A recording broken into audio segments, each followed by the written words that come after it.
L'important, c'est bien que ce soit les producteurs qui s'emparent de cette démarche. Et donc ces journées, les journées d'échange défis et ces journées innovation sont vraiment l'occasion pour vous d'échanger entre vous et de voir que c'est possible. Merci. Quels sont les nuisibles qui s'attaquent aux orchidées qui poussent ici? Il y a la cochenille, il y a les acariens surtout, et la dupanchélia. Et vous avez trouvé une parade pour justement éviter d'utiliser des fongicides. Racontez-moi. Pour les fongicides, on utilise les abeilles, oui. Dites-moi en plus. Alors les abeilles viennent butiner le miella pour éviter qu'il y ait fumalgine qui se développe sur les fleurs et qui tâche et donc détériore la qualité de nos fleurs. Et donc ça a limité considérablement l'utilisation des fongicides? Oui. Totalement, non? Peut-être pas?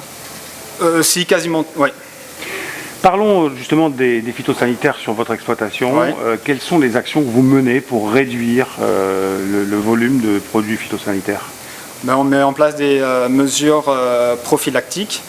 Donc on essaye d'intervenir, on sait à peu près quand est-ce que les ravageurs attaquent, on sait à quelle période l'acarien attaque, on sait à quelle période le thrips attaque.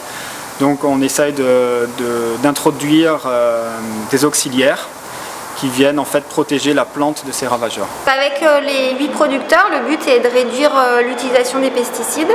Et donc le but de l'ingénieur réseau, son travail, c'est d'accompagner les producteurs tout au long de l'année pour en fait essayer de faire évoluer les pratiques. On enregistre les IFT, indices de fréquence de traitement. Donc on enregistre ces valeurs-là depuis le début du réseau. Et le but, c'est d'arriver à faire diminuer l'IFT. C'est la suite logique des choses.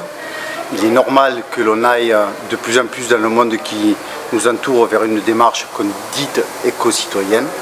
Donc il est normal que les professionnels que nous sommes soient engagés vers de telles démarches. Maintenant, la seule crainte que nous avons en qualité de professionnels exploitants horticoles, c'est de voir, on va dire, nos coûts d'exploitation, on va dire, se dégrader par rapport à la concurrence mondiale qui vient souvent d'Afrique, d'Équateur, de Colombie, etc.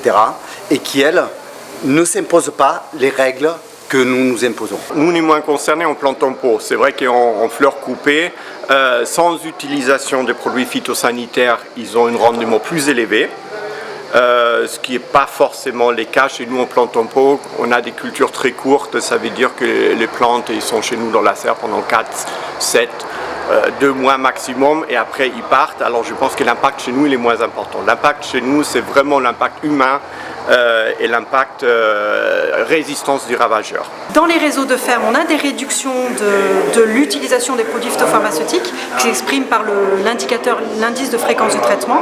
Ensuite, sur les quantités de substances actives qui sont vendues dans la région, on a des résultats qui ne sont pas ceux qu'on attendait. On est un peu déçus, mais ceci dit, on a des résultats encourageants. On a une diminution des herbicides de 11%.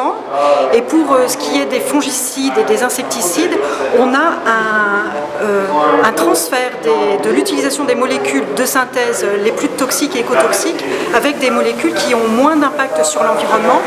Notamment, on a la substitution de fongicides de synthèse par du soufre et substitution d'insecticides de synthèse par des huiles et des argiles blanches et qui sont des outils qui sont des outils de biocontrôle en fait, qui permettent d'avoir un impact moindre sur l'environnement.